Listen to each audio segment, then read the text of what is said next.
Hello everyone. I warmly welcome you back to the Rafael BBA Digital Learning. I am Professor Ajay Shukla. Again welcomes you to the digital class. तो आज का जो हमारा topic है वो है market segmentation part 3। इसके आगे मैंने आपको 2 वीडियोस और बना के अपलोड कर दिए हैं, तो होपफुली आप सब ने वो देखे होंगे। कल का जो हमारा वीडियो था वो था मार्केट सेगमेंटेशन का पार्ट 2, जिसके अंदर मैंने आपको उनके बेसिस सिखाए थे। उसमें सबसे पहला जो बेस था वो था जियोग्राफिकल बेस, जिसके अंदर हमने rural market, local market, national market, global ये सब सिखाया था। तो आज जो हम डिस्कस करने वाले हैं वो है डेमोग्राफिक बेसिस। डेमोग्राफिक बेस ये आधार यानी कि डेमोग्राफिक को आधार पे रखते हुए अगर आप अपना मार्केट को सेगमेंटेशन करते हैं तो वो होता है demographic base segmentation. Demography word सुनते ही आपके दिमाग में कुछ चीजें आ रही होगी, आपने कहीं सुना है, देखा है, लेकिन मैं आपको यहाँ बता दूं कि डेमोग्राफी जो है कहीं ना कहीं वो डायरेक्टली पॉपुलेशन से रिलेटेड है। डेमोग्राफी अगर शब्द आता है तो आपको समझ जाना है कि कहीं ना कहीं वो पॉपुलेशन के रिलेटेड है, और जिसके अंदर कहीं ना कहीं जो अगर हम सीखते हैं जो बेसिस होते हैं सेगमेंटेशन के बेसिस वो होते हैं एज रिलेटेड, या तो जेंडर रिलेटेड, या तो साइज ऑफ द फैमिली, या तो इनकम, ऑक्यूपेशन, ये सब। तो एक के बाद एक हम देखते, देखो मार्केटर के लिए बहुत ज़रूरी हो जाता है कि कौन सी बात है जिसको वो फोकस करते हुए अपनी मार्केटिंग स्ट्रेटेजी को फॉर्म करे या बनाए। यानी कि उनको प्रमोशन यानी कि एडवर्टीजमेंट, मीडिया, ये सब कैसे करना है उनको बिल्कुल ही ध्यान में रहे। तो जिसके आधार पे वो फिर अपनी स्ट्रेटेजी बनाएगा। ठीक है, तो सबसे पहला जो है डेमोग्राफी का वो होता है एक एज। यानी कि आप समझ लो कि consumers of the different age group differs in terms of need, preference, quality, interest, habits, etc. Individual changes his needs, preference and habits as a grows from childhood to the adulthood. देखो हम सब अलग अलग age group में हैं, तो आपकी जो चॉइस है वो भी एज के ऊपर डिपेंड करेगी कि अगर आप छोटी एज के हैं तो आपकी चॉइस और रहेगी, अगर आपकी एज कैटेगरी कुछ और है तो उसके हिसाब से आप अपनी चॉइस रखेंगे। ठीक है, मान लीजिए कि अगर आप अपने फ्रेंड को ले जाते हैं कोई मोबाइल इंस्ट्रूमेंट खरीदने के लिए, तो वो आपको जो सलाह देगा, आपको जो ओपिनियन देगा वो अपनी एज के हिसाब से देगा।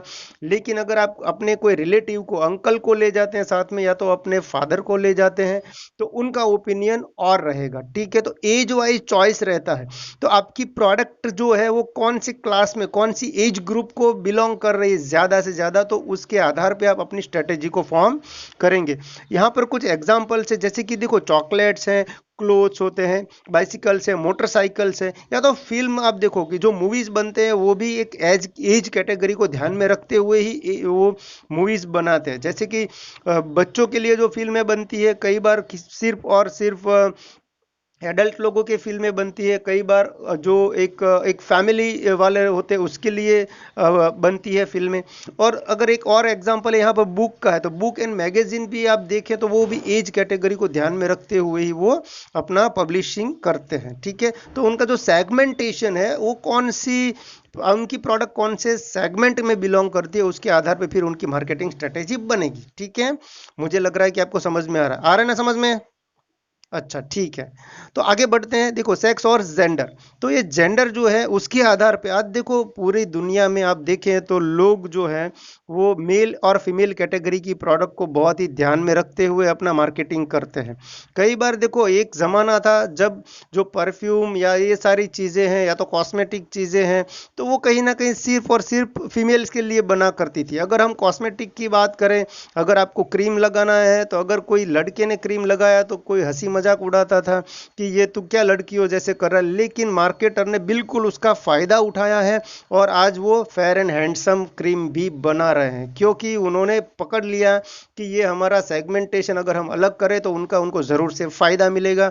यानी कि वो जेंडर को ध्यान में रखते हुए अपनी मार्केटिंग स्ट्रेटेजीज को बना रहे हैं। देखो मैं एक एक लाइन नहीं पढ़ रहा हूं, जो आपके सामने है सेक्स और जेंडर में सेकंड जो टॉपिक है, आप उसके अंदर जो भी लाइनें दी है उसको बिल्कुल पढ़ लीजिए, उसमें कुछ एग्जाम्पल्स भी हैं, तो मैं वो एक एक लाइन नहीं पढ़ रहा हूँ, ठीक है।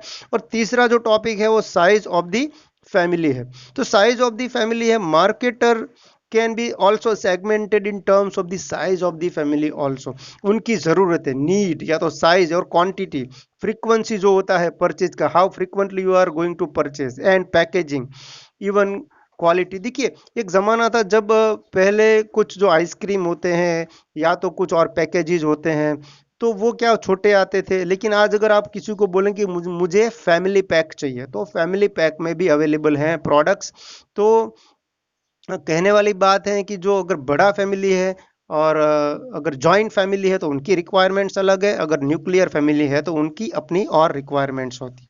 तो आप अपनी प्रोडक्ट को फैमिली साइज के हिसाब से सेगमेंटेशन कर रहे हैं, तो कुछ ऐसी जो प्रोडक्ट्स के तो कुछ एग्जांपल्स है यहाँ पर आप देखिए कि टूथपेस्ट है, कार है, फ्लैट्स है। अब देखिए फैमिली कार्स भी अवेलेबल है, स्मॉल कार अवेलेबल है, तो वो ध्यान में रखते हुए वो कंपनी ने अपना सेगमेंटेशन चुना है, ठीक है। फर्नीचर है, प्रोविजन है, अगर आप फ्लैट खरीदने जाते हैं तो भी उसमें आप देखिए, अगर रियल एस्टेट प्रॉपर्टीज खरीदना है तो वो भी फैमिली साइज को ध्यान में रखते हुए अपना सेगमेंटेशन करते हैं और अपने फ्लैट्स को बनाते हैं, ठीक है। चौथा है फैमिली लाइफ साइकिल। देखो इसको बहुत अच्छे से समझ लेना, ये सब चीज़ें बहुत बेस पॉइंट से समझ लेना, क्योंकि आगे आपको ये बहुत काम में आने वाला है। ऐसे अगर आप मार्केटिंग में आगे गए तो सेगमेंटेशन में कौन सा बेस से आपने अपना सेगमेंटेशन किया है वो बिल्कुल समझना जरूरी है, ठीक है। समझ में आ रहा है ना?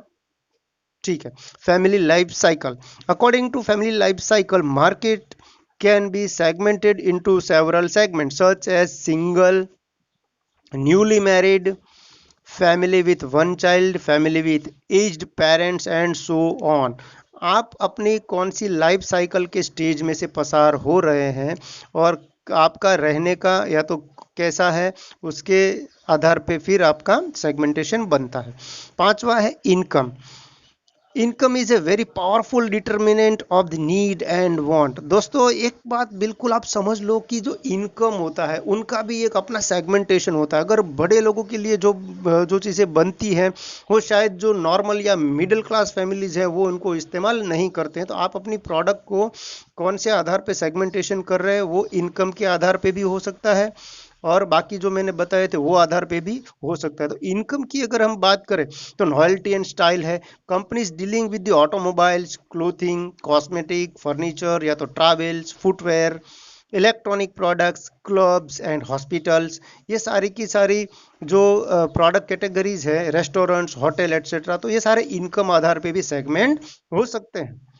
Can use income based segmentation if it's quite obvious that poor or middle class, rich and elite income groups differ the significantly in terms of their quality and preference। आप देख सकते हैं कि दोनों के प्रेफरेंस, दोनों या तो जितने भी ग्रुप्स है या तो जिनका इनकम ग्रुप है वो सबकी अपनी अपनी चॉइसेस अलग अलग रहती है और सबसे हटके और यूनिक होता है, ठीक है।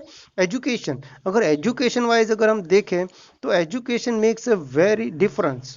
द मार्केटर और market can be divided in terms of the level of the education also. जहाँ पर लोग ज़्यादा पढ़े लिखे हैं जिस एरिया के, तो वो प्रोडक्ट आप वैसे ही अपना एस्टाब्लिश करेंगे या तो टारगेट करेंगे, आगे आपका सेगमेंट को आप फोकस करेंगे। सेमी एजुकेटेड जहाँ पर लोग हैं वहाँ पर आप वैसे ही अपनी प्रोडक्ट को लॉन्च करेंगे।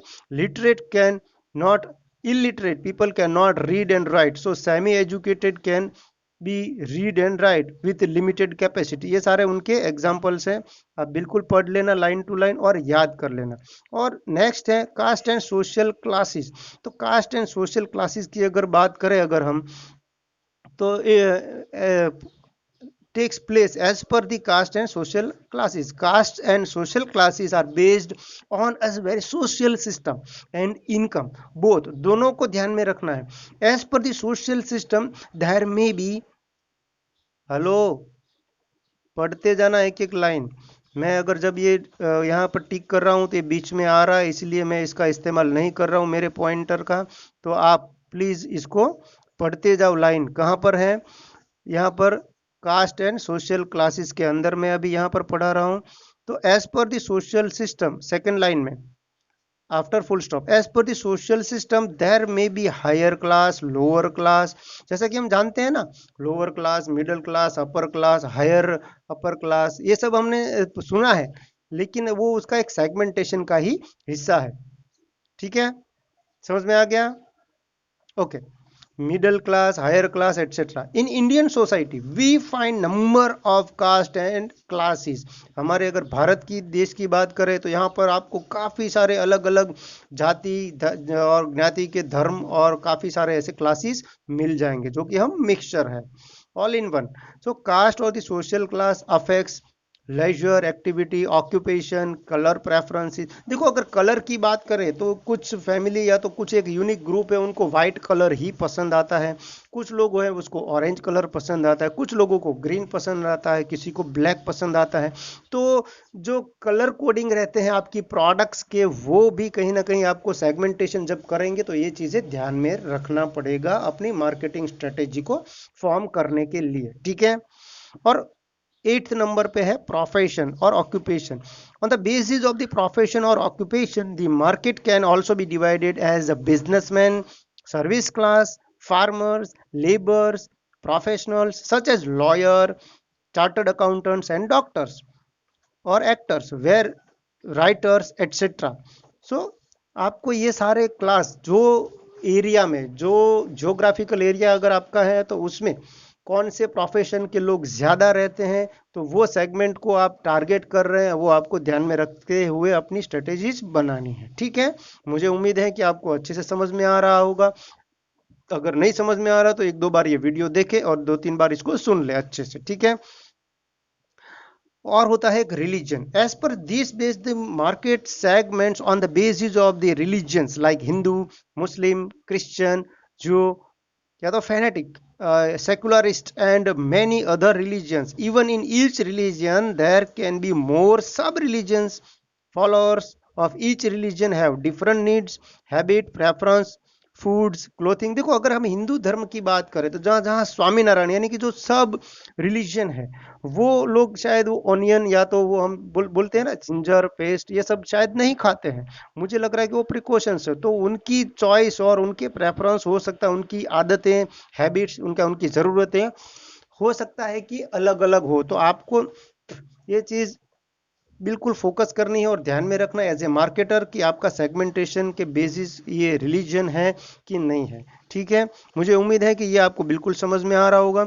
और आगे का जो टॉपिक है या तो जो आगे का एक और सेगमेंटेशन का बेस है, मुझे लग रहा था कि आज मैं करवा लूँगा, लेकिन आज अभी मैं यहाँ तक ही ये इसको लिमिट कर रहा हूँ और यहाँ पर इसको अभी होल्ड पे रखता हूँ और आगे का मैं बिल्कुल कंप्लीट करूँगा नेक्स्ट वीडियो में। ठीक है, यहाँ तक का बिल्कुल अच्छे से समझ लें। Thank you so much.